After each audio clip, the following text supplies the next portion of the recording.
দুপুর বন্ধুরা, আজকের নতুন ব্লগে তোমাদের সবাইকে স্বাগত জানিয়ে নতুন ব্লগটা শুরু করলাম। আজকে অনেক দিন পর তাল নিয়ে এসছে, মানে এবছরের প্রথম দিন আজকে তাল নিয়ে এসছে। তালের বড়া করব, এই যে। আর তার সাথে যে চালের গুঁড়ো আছে, এই অন্যায় করে রোদ্দুরে দিয়েছিলাম, এই যে চালের গুঁড়ো। এখনো দুপুরে খাওয়া দাওয়া হয়নি, ছেলে স্কুলে গেছে, আসবে তারপর খাওয়া দাওয়া করব, তারপরে তালটা নিয়ে বসবো। চলো কি রান্না করলাম তোমাদের একবার দেখাই। এই দেখো, আজকে বটবডি পটল আলু দিয়ে একটা চচ্চড়ি করেছি। আর এটা উঠাও তো একটু, মাছটা। আর এই দেখো মাছের ঝোল, মানে আলু দিয়ে পেঁয়াজ রসুন দিয়ে ধনেপাতা টমেটো দিয়ে করেছি। তা ওর বাবা খেতে বসে গেছে, খাচ্ছে। ছেলে বাড়িতে আসলেই আমি খাওয়া দাওয়া করব। তাকাও একটু, এদিকে তাকাও।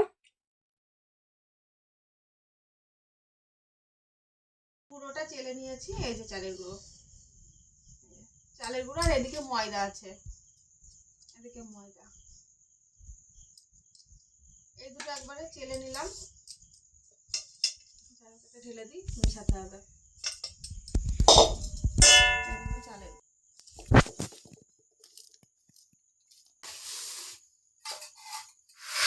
তালটা নিয়ে নিয়েছি, তাল ছাড়া যাবে, এটা করেই চালবো।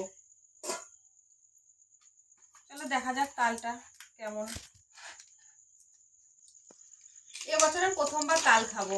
তাল এখনো পর্যন্ত মানে খেয়েছি একদিন, মানে বাড়িতে গেছিলাম, ওই বাড়িতে মাসি করেছিল, খেয়েছি। আর এই খাবো। আর একদিন খেয়েছিলাম, পুজো করেছিল পাড়ার, জন্মাষ্টমী, তাই খেয়েছিলাম। আর বাড়িতে আমি খাইনি, আজকেই বানাবো তাল। আমার ছেলে তো দারুণ খুশি তাল তাল দেখে। একটা তালের মধ্যে দুটো আঁটি বেরিয়েছে, তা আর একটুখানি শ্বাস মতন হয়েছে, ওটা আঁটি নয়।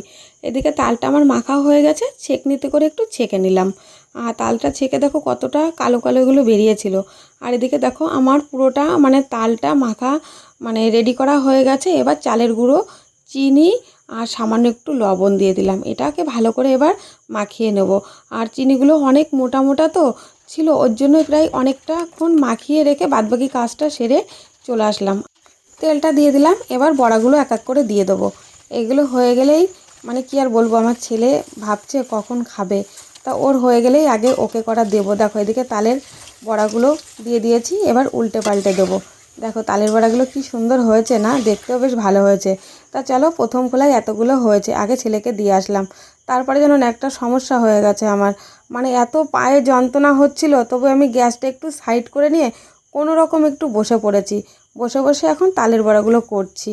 কি করব বলো, ভীষণ পায়ে যন্ত্রণা হচ্ছিল, হঠাৎ না বেড়ে গেছে। পুরো এক হাঁড়ি তালের বড়া করেছি, এই দেখো এক হাঁড়ি তালের বড়া করেছি। মাজাটা পুরো লেগে গেছে আমার, এরপরে উঠেই বসেই বড়াগুলো ভাজছি। হয়ে গেছে আমার বড়া করা, আর এই কুলাটা হলেই মোটামুটি আমার হয়ে যায়।